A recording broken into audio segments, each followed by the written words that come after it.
வணக்கம். இன்னைக்கு நம்ம டெய்லரிங் கிளாஸில் முதல் வகுப்பு ஃபஸ்ட்டு கிளாஸ் ஸ்டார்ட் ஆகுது.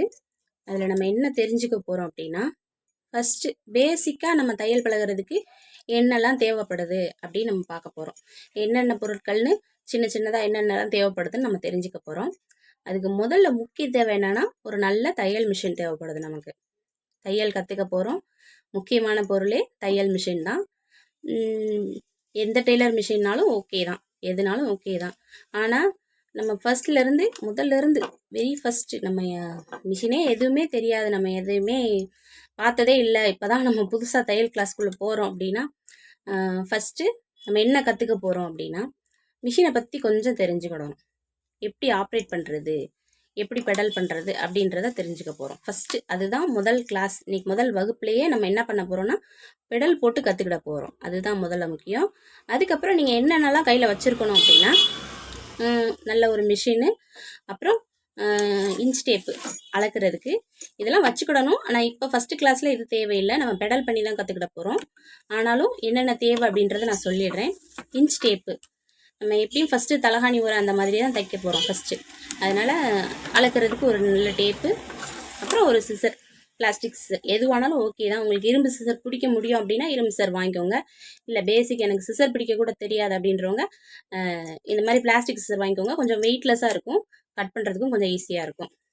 அப்புறம் மார்க் பண்ணுறதுக்கு டிசி சாக் பீஸ், இது டெய்லரிங் சாக் சொல்லுவாங்க, அதான் டிசி, இது ஒன்று தேவைப்படும். அப்புறம் நம்ம பழகிக்கிறதுக்கு ஏற்ற மெட்டீரியல். இப்போ ஃபஸ்ட்டு எல்லாம் நான்லாம் பழக போகும்போது ரேஷன் கடையில் கொடுப்பாங்கள்ல, அந்த வேஷ்டியை கொண்டு போய் தான் ஃபஸ்ட்டு ஒன்று ஒன்றா பழகணும். அது மாதிரி நீங்கள் மெட்டீரியல் வச்சுக்கோங்க, மெட்டீரியல் எடுத்துக்கிடலாம். இல்லை அப்படின்றவங்க நம்ம அந்த இப்பவும் கொடுக்க தான் செய்கிறாங்க, அந்த ரேஷன் கடை வேஷ்டி நம்ம எடுத்துக்கிடலாம். அது அப்புறம் மிஷின் ஃபஸ்ட்டு நம்ம எப்படி அப்படின்றத பார்க்க போகிறோம். முதல்ல என்ன பண்ண போகிறோம் அப்படின்னா, பெடல் பண்ண போகிறோம் மிஷினில். ஃபஸ்ட்டு உட்காந்த உடனே ஊசி இல்லாமல் ஊசியை கலட்டிடணும். கலட்டிட்டு வெறுமனே பெடல் மட்டும்தான் ஒரு நாள் நம்ம பழக போகிறோம்.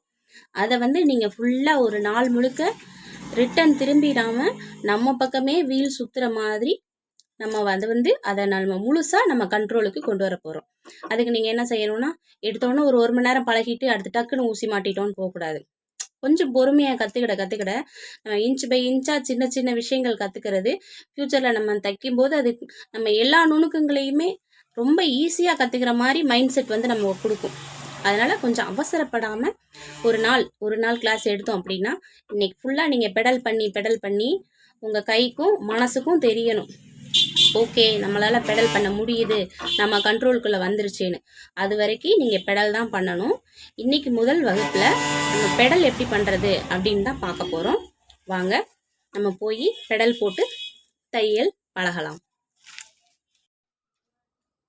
இப்போது இந்த மிஷினில் தான் உங்களுக்கு நான் பெடல் போட்டு காமிக்க போகிறேன்.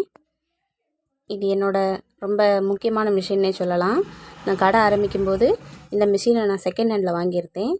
ஆனாலும் எனக்கு 5 வருஷமாக இது தான் சாப்பாடு போட்டுச்சுன்னே சொல்லலாம். அந்தளவுக்கு என் கூட உழைச்சி நல்லா க்ளோஸ்டாக இருந்துச்சு. இந்த மிஷின் நான் இன்னும் பத்திரமா வச்சுருக்கேன்.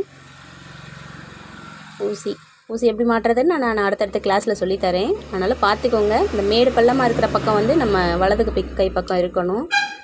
இந்த மிஷின் ரொம்ப ரொம்ப பழைய மிஷினு, ஆனாலும் எனக்கு இன்னும் அது நல்லா ஒர்க் பண்ணிகிட்ருக்கு. எப்படி பெடல் போடுறதுன்னு நம்ம பார்க்கலாம். பாருங்கள். இப்போ மேலே நம்ம பெல்ட் இல்லாமல் கீழே தான் ஃபஸ்ட்டு பெடல் போட்டு பார்க்க போகிறோம். நம்ம பெல்ட் மாட்டிட்டு பெடல் பண்ணுறதை காட்டிலும் ஃபஸ்ட்டு கீழே இருக்கிற பெடலை நம்ம போட்டு கால் மிதித்து பழகிட்டோம் அப்படின்னா நமக்கு கொஞ்சம் ஈஸியாக இருக்கும். கீழே இருக்கிற வீலை பாருங்கள், லேசாக சுற்றி விட்டுட்டு அந்த கால் கீழே போயிட்டு கட்டை விரல் மேலே வரும்போது மிதிக்க ஆரம்பித்தோம் அப்படின்னா நம்ம பக்கமே சுற்றும். வீல் நம்ம பக்கம் சுற்றணும். திரும்ப போட்டு பார்த்துக்கோங்க. அப்புறம் அந்த பார்த்திங்களா, எதிர் திசையில் வீல் சுற்றவே கூடாது, கண்டிப்பாக சுற்றக்கூடாது. அப்படி சுற்றினா நமக்கு நூல் கட்டாகும், ஊசி உடஞ்சி போகும், மிஷின் ரிப்பேராக போயிடும். அதனால் நம்மளோட பக்கம், நம்ம எந்த பக்கம் உட்காந்துருக்கோமோ அந்த பக்கம் பார்த்து தான் வீல் சுற்றணும். பார்த்திங்கனாலே தெரியுது, பின்னாடி பக்கம் போகுது பாருங்கள். அப்படி போகக்கூடாது, கண்டிப்பாக போகக்கூடாது. எதிர் திசையில் சுற்றக்கூடாது. நம்ம எந்த பக்கம் உட்காந்துருக்கணுமோ நம்மளை நோக்கி வீல் சுற்றணும்.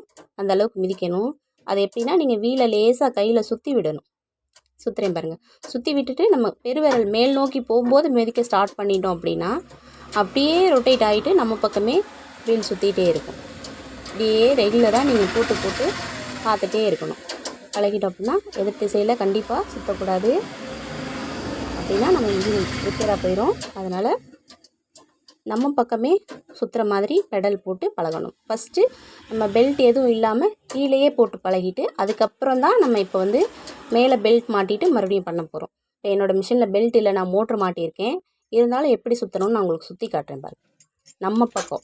நம்ம பக்கம் வீலை சுற்றிட்டு நம்ம பெருவிரல் கால் பெருவிரல் மேலே வரும்போது பெடலை மிதிக்க ஸ்டார்ட் பண்ணிடணும். அப்படி ஸ்டார்ட் பண்ணிட்டோம் அப்படின்னா நம்ம பக்கமே சுற்றும். பார்த்தீங்களா? நம்ம பக்கமே இந்த மாதிரி சுற்றி ஊசி தைக்க ஆரம்பிக்கும். பார்த்தீங்களா? நம்ம பக்கம் சுற்றி விட்டு நம்ம மிதிக்க ஆரம்பித்தோம் அப்படின்னா நம்ம பக்கமே சுற்றுது பாருங்கள். எதிர் திசையில் போகாமல் நம்ம பக்கம் சுற்றுது. ஊசியும் நகர ஆரம்பிக்குதா? இதுதான் ஃபஸ்ட்டு நம்ம கற்றுக்கிட போகிறது. இதையே ரெகுலராக நம்ம போட்டு போட்டு பழகிட்டோம் அப்படின்னா இதுதான் ஃபஸ்ட்டு கிளாஸு. இப்போது நம்ம பெடல் எப்படி பண்ணுறதுன்னு நம்ம வீடியோவில் பார்த்தோம். அடுத்தது என்ன பண்ணலாம் அப்படின்றத வந்து நம்ம அடுத்த கிளாஸில் பார்க்கலாம். வகுப்பு 2ல் நம்ம வந்து நெக்ஸ்ட் என்ன பண்ண போகிறோன்றதை பார்க்கலாம். இந்த மாதிரியே வீட்டில் நீங்கள் ப்ராக்டிஸ் பண்ணிக்கிட்டே இருங்க. இப்போ பெடல் பண்ண மாதிரியேவும் பழகி உங்கள் கண்ட்ரோலுக்கு வந்துருச்சுன்னு தெரிகிற வரைக்கும் நீங்கள் பெடல் போட்டு பழகி தான் ஆகணும். ஒரு 4 நாளும் சரி, 2 நாளும் சரி, நம்ம அந்த பெடல் நம்ம கண்ட்ரோலுக்கு வந்துருச்சு, மிஷின் நம்மளை ஆப்ரேட் பண்ண தெரிஞ்சிருச்சு அப்படின்னு தெரிகிற வரைக்கும் நீங்கள் ஃபஸ்ட்டு பெடல் போட்டு தான் பழகணும். அடுத்தது என்ன பண்ணலான்றதை நம்ம அடுத்த கிளாஸில் பார்க்கலாம். அது வரைக்கும் வீடியோ பார்த்ததுக்கு ரொம்ப நன்றி.